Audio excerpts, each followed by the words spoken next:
As every good story and franchise, it has an ending. The Ultimate Ninja Storm saga was and still is one of the best adaptations for Naruto on video games. And to conclude with this successful cycle, CyberConnect would have to say goodbye with greatness. And that's how, on February 4th, 2016, the last known game of the saga would be born. Naruto Shippuden Ultimate Ninja Storm 4.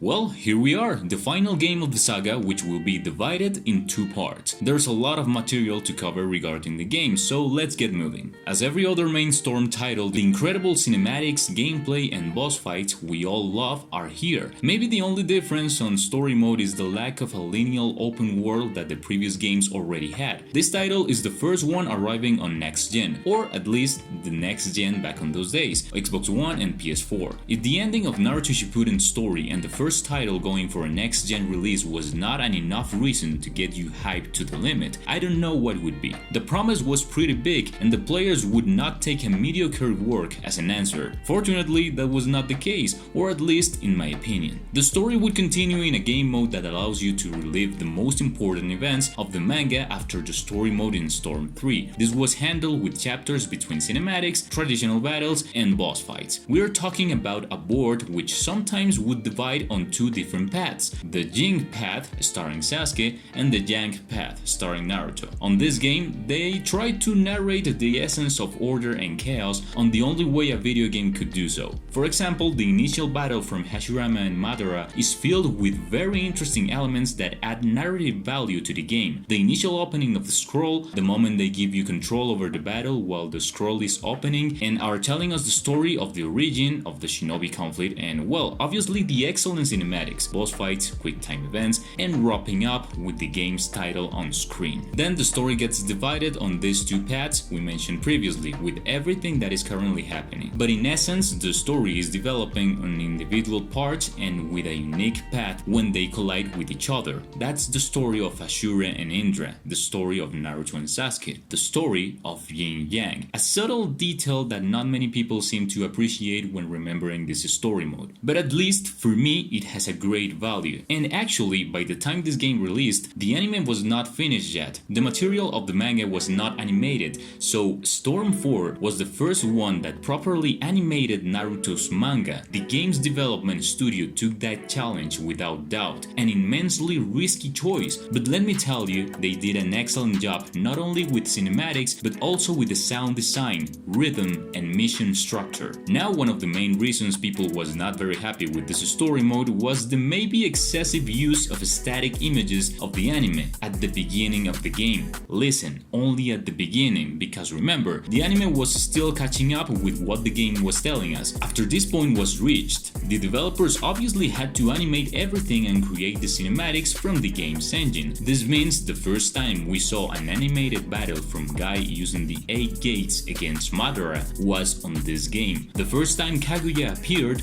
was on this game. The first time we saw the final battle of Naruto vs Sasuke, guess what? Was on this game. And maybe it's just me, but I would consider unfair denying the fact that they are recreated with so much faith to the original story in the manga. If you're still not so sure, you can take a look back. Maybe they could have done all the story mode with the game's engine. Yeah, maybe. But even if the anime fragments were criticized, the moments where they use those images in crucial moments of the story, it's a combination that gives great merit to the developers in order to make use of the resources they already had and the ones they were creating at the same time.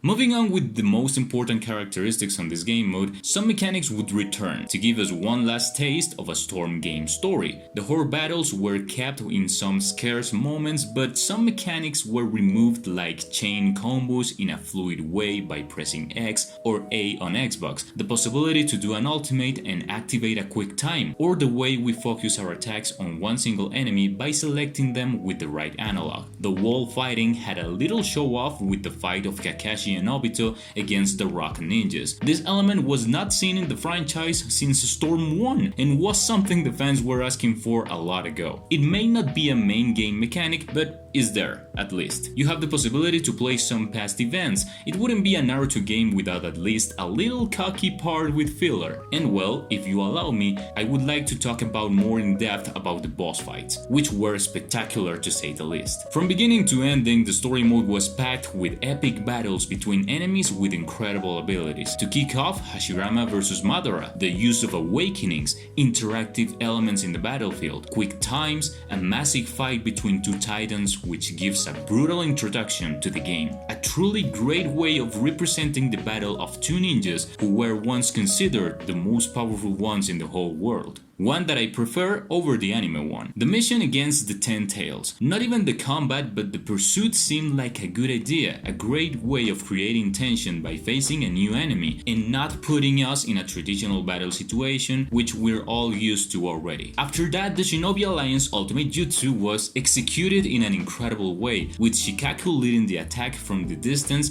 and us making it happen doing everything they say. I liked it better how they executed the final Night Guide kick from the battle against Six Paths Madara, dragging Madara to the top of the sacred tree and falling almost dead already. A very good point in favor. They also gave the fight against Six Paths Madara the care and time it deserved. Naruto and Sasuke giving everything they have in an epic battle. One that keeps me thinking, when did we get to this point? The franchise started with things like this, chasing cats around the village, climbing trees, etc. It's always good to remember all the way our favorite franchises have crossed and the evolution that they reflect getting to this point. As I said, this story mode has some things that not every fan of the franchise would remember with ease, but they are there. Even being a non-exploring story mode, from my point of view, it has a better narrative and the details with more fidelity to the manga material, like the wounds and scratches from Kakashi's jacket and the final look of Obito, are things that fill us with more emotion. Obviously, not everything is going to be roses and flowers for this game aspect. There are some things in there that did not convince me. For example, the fact that they gave us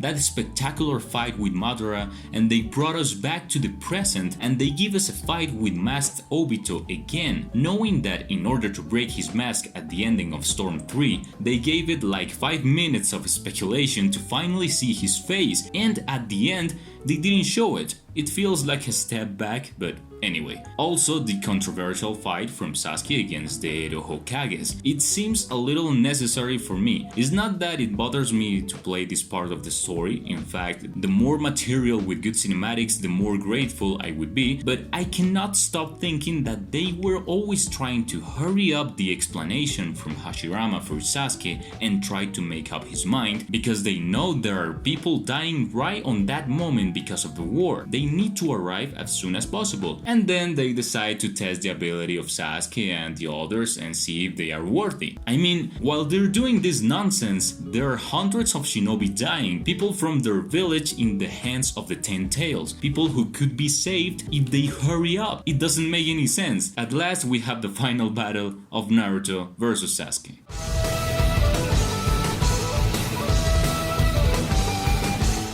Well, what can I tell you? It's a spectacular show. I see this fight like an entire journey of what has been going on with these two over the years since they are children on the academy. The game gives you a pretty basic moveset with a practically useless jutsu in order to represent Naruto's clones back then. It's a beautiful ending with all the merit it deserves. It's heartbreaking how far these two could go to keep his word. Vengeance, hope, and friendship. A conclusion that without doubt was great and worthy of a video game saga that we played for almost an entire decade.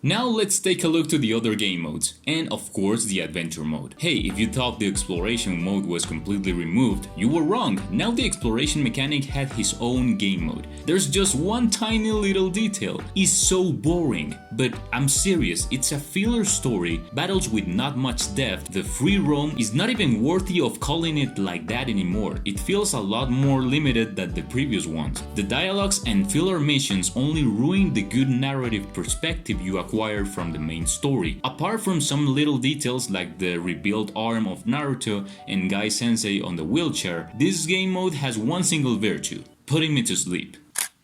Ladies and gentlemen, we have arrived to the combat system changes on Storm 4, which the majority of you guys are used to. And before starting to talk about this, I want to highlight a very important aspect. You remember how we mentioned this was the first Storm game arriving on next gen? Well, the change is pretty noticeable, especially due to the new engine that allows it to project a much brighter image, more detailed particles like with chakra, fire and water, and even electricity. Details that compared with previous games, it can show a technical improvement. Now we count with the biggest character roster seen to this date on a Naruto game, with 130 characters in total, adding also the DLC characters. But we will take a closer look to those Road to Boruto characters in the second part of this review. The new integrations would be Naruto and Sasuke of the 6 paths, Guy with his 8-gate awakening, we have Madara of the 6 paths, Kaguya obviously, Ten Tails Obito, we have the other version of Obito on Berserker mode, which comes from that fragment of the story mode. There's obviously a lot more characters to cover, like Naruto and Sasuke the Last, Boruto, Sarada, and more, but remember we will check them out on the second part. Right, let's see what Storm 4 has to offer with new in-game combat mechanics. The most relevant one is the leader switch. Previously, you could only use your main character abilities, but now you could switch the leader of your team in order to use the other character's moveset, applying this in a strategic way, because now the leader switch meant a lot more possibilities of chaining new combos and give more dynamism to the battles. The criticized counter seen on Storm Revolution was not removed but fixed,